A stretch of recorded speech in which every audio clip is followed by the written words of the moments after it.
손흥민 선수가 속한 토트넘 핫스퍼가 포르투갈의 강호 스포르팅과 챔피언스리그 2차전에서 맞붙게 되었습니다.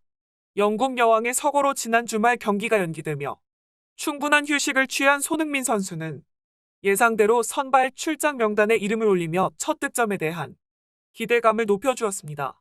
경기 전 펼쳐진 토트넘 콘테 감독의 기자회견에서 토트넘 공격진에 대한 로테이션이 있을 수 있다는 발언으로 인하여 손흥민 선수가 선발에서 제외되는 것이 아니냐는 우려도 있었으나 그가 명단에서 제외되지 않고 선발 출전하였습니다. 하지만 경기 시작 후 토트넘은 손흥민 선수를 의도적으로 고립시키는 듯한 모습을 보여주며 득점 기회는커녕 볼을 만질 수 없는 상황을 만들어갔습니다.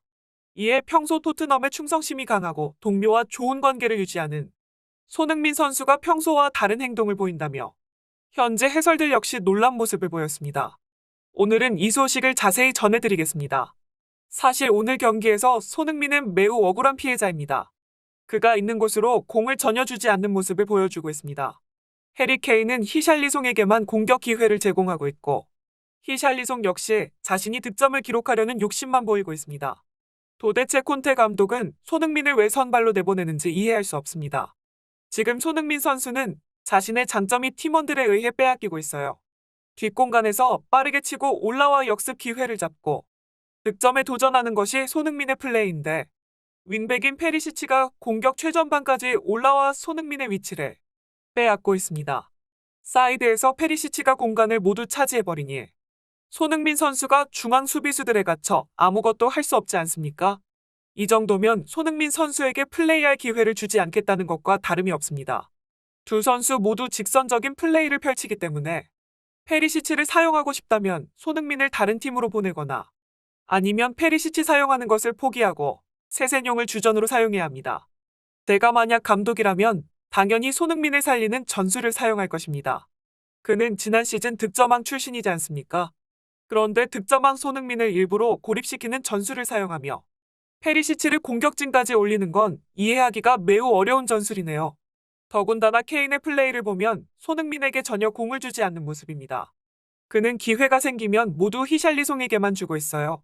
오늘 히샬리송이 오프사이드가 3차례 있을 만큼 많은 침투 기회가 주어졌지만 손흥민에게는 볼 한 번 주지 않은 케인입니다.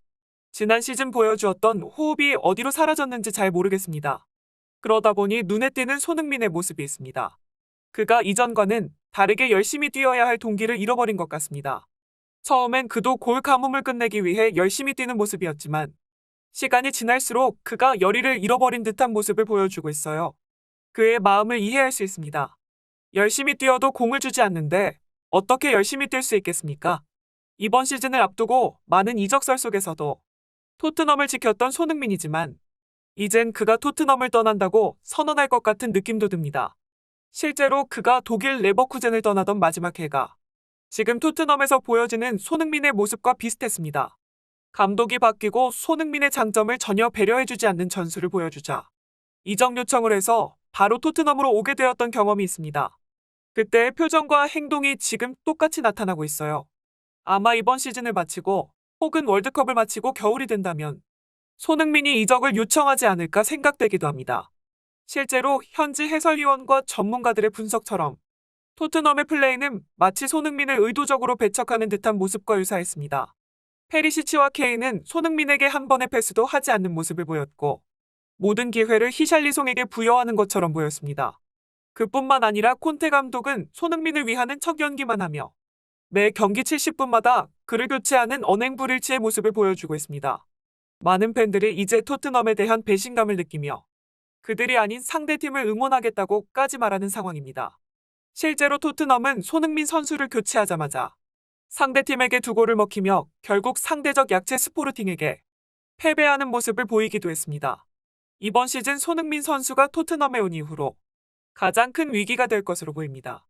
그가 실력을 발휘할 여건이 전혀 만들어지고 있는 상황에서 이 어려움을 어떻게 헤쳐나갈지 주목되고 있습니다. 오늘 준비한 영상은 여기까지입니다. 시청해주셔서 감사드립니다.